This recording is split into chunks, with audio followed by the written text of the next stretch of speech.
வணக்கம் நண்பர்களே, நீங்கள் பார்த்து கொண்டு இருப்பது உங்கள் கௌசிகா ரிவ்யூ. சரி வாங்க வீடியோக்குள்ள போய் என்ன நடக்க போகுது அப்படின்னு சொல்லிட்டு பார்த்தீங்களன்னா, போட்டிகள் ஒரு பக்கம் அதிகமாகிட்டு போயிட்டு இருக்கு. அதே சமயத்தில் நம்ம ரஞ்சிதம் அரவிந்த் பக்கம் முழுசாக சாஞ்சிட்டாங்க. எப்பட்றா இதை சொல்கிற, இது எப்படி சாத்தியம், நீ பொய் சொல்கிற அப்படின்னு சொல்லிட்டு நீங்கள் சொல்கிறது நல்லாவே காதல விழுதுங்க. ஆனால் இது எதுவுமே பொய் இல்லை, உண்மைதாங்க.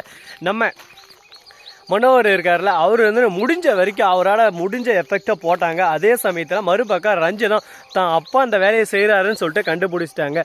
நம்ம மல்லிக்கு ஆதரவான அந்த போஸ்ட்மார்ட்டம் ரிப்போர்ட்டை வந்து கரெக்டாக இவங்க ஒழிச்சு வச்சுருந்த எடுக்கிறதுக்காக இவரே இன்கம் டேக்ஸ் ஆஃபீஸர், ஏன்னா இவங்களுக்கு ரொம்பவே ஃப்ரெண்ட். கோவிலுக்கு வரும்போது இவரை பேசுகிற பழக்கம், இவர் சொல்கிற அறிவுரை எல்லாமே அவங்க கேட்பாங்க. ஏன்னா அந்த அளவுக்கு ஒரு பக்கம் இவர் கோவில் குளம் நிறைய தாவுக்கு போய் அனுபவம் நிறைய பெற்று இருக்காரு.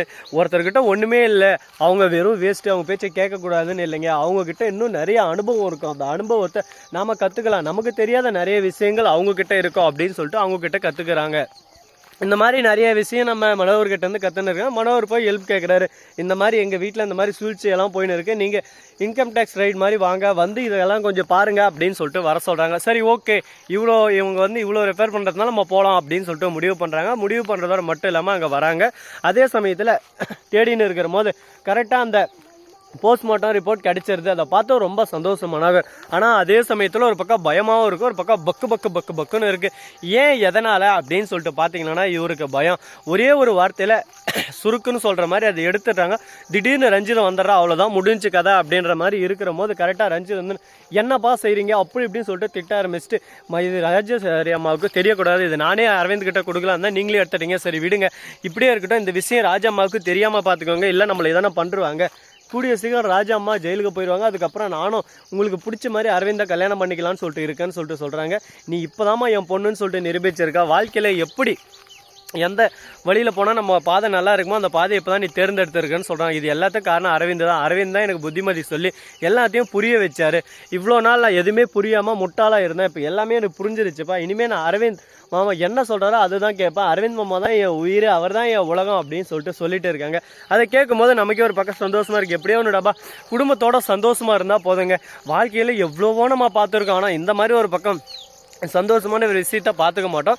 இதுக்கு மேலேயும் நிறைய விஷயங்களெல்லாம் காத்துன்னு இருக்குது. அதெல்லாம் எப்படி ஒன் பை ஒன்னாக பார்க்க போகிறோம், என்னென்ன நடக்க போகுது, ஏது நடக்க போகுது அப்படின்ற ஒவ்வொரு விஷயத்தையும் நம்ம கண் கூட பார்த்து தெரிஞ்சுக்க தாங்க போகிறோம். இது மட்டும் இல்லாமல் இன்னும் நிறைய இன்ட்ரெஸ்டிங்கான விஷயமெல்லாம் நடந்துக்கிட்டு தான் இருக்குது. அது மட்டும் இல்லாமல் நம்ம கதிரேசன் இருக்கார்ல, அவருக்கு இந்த விஷயம் தெரிய வந்தால் அவ்வளோதான், அவர் அப்படியே சும்மா மலை மேலே ஏறி வைக்கான்னு ஒரு பக்கம் குத்து டான்ஸ் ஆடுவார். ஐயோ என்னடா இது இந்த மாதிரி ஆகிப்போச்சு, இப்போ என்ன பண்ணுவேன் ஏது பண்ணுவேன் எனக்கு ஒன்றும் புரியல, பதட்டம் ஒரு பக்கம், பயம் ஒரு பக்கம், ஹார்ட் அட்டாக் வர மாதிரி இருக்குடா அப்படின்னு சொல்லிட்டு பயத்தில் கூனி குறுகி போயிடுவார்.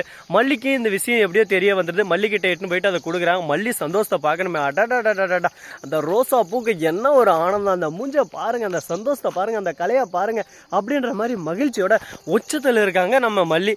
ஏன் எதனால அப்படின்னு சொல்லிட்டு பார்த்தீங்கன்னா, இவ்வளோ நாள் நம்ம கஷ்டப்பட்டது எஃபெக்ட் போட்டது எல்லாமே ஒரு செகண்டில் நம்ம கையை விட்டு போனால் நம்ம வாழ்க்கை எப்படி இருக்கும் சொல்லுங்கள் பார்க்கலாம். நமக்கு பிடிச்ச ஒரு உறவை நம்மளை விட்டு போயிடுவாங்களோ அப்படின்னு சொல்லிட்டு பதட்டம் பயம் எல்லாமே நம்ம மல்லிக்கு இருந்துச்சு. ஆனால் இப்போ அது எதுவுமே இல்லைங்க, எல்லாமே ஒரு பக்கம் சந்தோஷமான ஒரு நிகழ்வாக தான் மாறிடுச்சு. இதுக்கப்புறம் அவங்க வாழ்க்கையில் சந்தோஷம் மட்டும்தான் நிரந்தரமாக இருக்கும்னு சொல்லிட்டு நாம் எக்ஸ்பெக்ட் பண்ணுறோம். அது போல் நடக்குமான்னு சொல்லிட்டு பார்த்தீங்கன்னா கண்டிப்பாக அடித்து சொல்கிறேன் நடக்குங்க. ஏன் எதனால் நான் சொல்கிறது நடக்கும் அப்படின்னு சொல்லிட்டு நீங்கள் திங்க் பண்ணணும் அப்படின்னு சொல்லிட்டு கண்டிப்பாக நினைப்பீங்க. கண்டிப்பாக இதெல்லாம் நடக்கும். எப்படின்னு சொல்லிட்டு பார்த்தீங்கன்னா, நம்ம மல்லி இருக்காங்கல்ல, அவங்க கூட நின்று இருக்கிறது தேவசேனா. தேவசேனான்ற பேருக்கே ஒரு மதிப்பு இருக்குங்க. நம்ம பாகுபலியில் தேவசேனா அப்படின்னு சொல்லிட்டு சொன்னதும் அவங்க சொல்கிற வார்த்தைக்கு எவ்வளோ மதிப்பு இருக்குது. அந்த மாதிரி தான் இந்த தேவசேனாவும். இவங்க கலக்கு சரிங்க சால கலக்கு அப்படின்னு சொல்லிட்டு கலக்கி விட்டுன்னு போயின்னு இருக்காங்க. இதுக்கு மேலே இவங்களெல்லாம் சொல்கிறதுக்கு வார்த்தையே ஒரு பக்கம் பயத்தில் ஓரமாக நின்று அழும் கதறி என்னடா இவங்க வந்துட்டாங்களா, இவங்க என்னென்ன சொல்ல போகிறாங்கன்னு சொல்லிட்டு தெரியலையே அப்படின்னு சொல்லிட்டு அப்படியே சும்மா நீதிமன்றமே கடுகடுத்து போயிடும்ல, வெளத்து போயிடும். ஆப்போசிட் வக்கீல் முழிக்கிறார் திருன்னு. நாமளே அரைக்குறையாக படிச்சுட்டு காசை கட்டி இந்த இடத்துக்கு வந்திருக்கோம். நம்மளை வந்து ஒரு கொலக்குன்னு கொலக்கலாலே, நம்ம என்ன தான் பண்ணுறது, இப்போ என்ன தான் பண்ணுறது ஒன்றும் புரியலையே, ஒரே குழப்பமாக இருக்கேன் அப்படின்னு சொல்லிட்டு குழப்பத்தில் போகிறதவன் குழப்பமாகவே இருக்கான் ஒரு பக்கம். இதே குழப்பத்தில் உனக்கு நிதானமே இல்லாமல் உன்னை நிதானத்தை அப்படியே சும்மா சரிச்சுட்டு இந்த கேஸை முடிச்சுட்டு போயிடுவேன் அப்படின்னு சொல்லிட்டு தென்னாட்டில் திமிரா அகங்காரமாக சுற்றின்னு இருக்காங்க நம்ம தேவசேனா. இதெல்லாம் நடக்குமா நடக்காதா, இதெல்லாம் வாய்ப்பு இருக்காடா அப்படின்னு சொல்லிட்டு பார்த்தீங்கன்னா கண்டிப்பாக எல்லாத்துக்கும் வாய்ப்பு இருக்குது. நீ என்னடா சைடில் பார்த்துன்னு இருக்கா அப்படின்னு சொல்லிட்டு பார்த்தீங்கன்னா, நம்ம ஊரில் இங்கே பார்த்தீங்களா ஆத்தாப்பழம், இது பேர் தான் சீதாப்பழம். கேட்டால் இது ஆத்தா பழம்னு சொல்லிட்டு சொல்லுவாங்க. ஆனால் நிறையா பழம் வெடிச்சுன்னு இருக்கிற மாதிரியும் இருக்குது.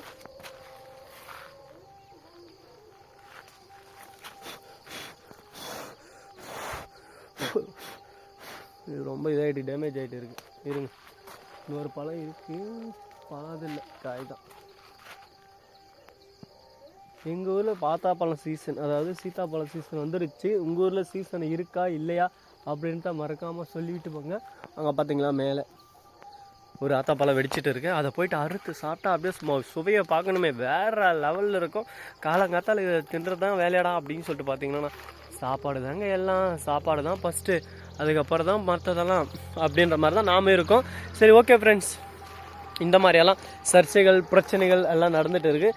இதெல்லாம் எப்படி தவிடுபொடி ஆக்க போகிறோம், என்னென்ன பண்ண போகிறோம், ஏது பண்ண போகிறோம் அப்படின்ற ஒவ்வொரு விஷயத்தையும் நீங்கள் உடனுக்குடன் தெரிஞ்சுக்கணுமா? அதுக்கு நீங்கள் பண்ண வேண்டியது ஒன்றுமே இல்லைங்க. சிம்பிளாக 2 விஷயம் பண்ணுங்கள், அதே போதும் எனக்கு. அப்படி என்னடா பண்ணுறோம், ஏதுடா பண்ணோம், சொல்கிறா அப்படின்னு சொல்லிட்டு நீங்கள் சொல்கிறது என் காதல் நல்லா வந்து ஒன்றுமே பண்ண வேணாங்க. சிம்பிளாக ஒன்று தான். நம்ம சேனலை சப்ஸ்கிரைப் பண்ண நண்பர்கள் சப்ஸ்கிரைப் பண்ணுங்கள், லைக் பண்ணுங்கள், ஷேர் பண்ணுங்கள், டிண்டிங் பெல்லை தட்டி விட்டு போங்க. அப்போ தான் நான் போகிற அடுத்தடுத்த வீடியோ உங்களுக்கு உடனுக்குடன் நோட்டிஃபிகேஷனில் வந்து கொண்டே இருக்கும். மிக்க நன்றி. தேங்க்ஸ் ஃபார் வாட்சிங். Tata C you. நன்றி, வணக்கம், வந்தனம், வருக, பை பாய். எங்க தகர வைப்பங்க.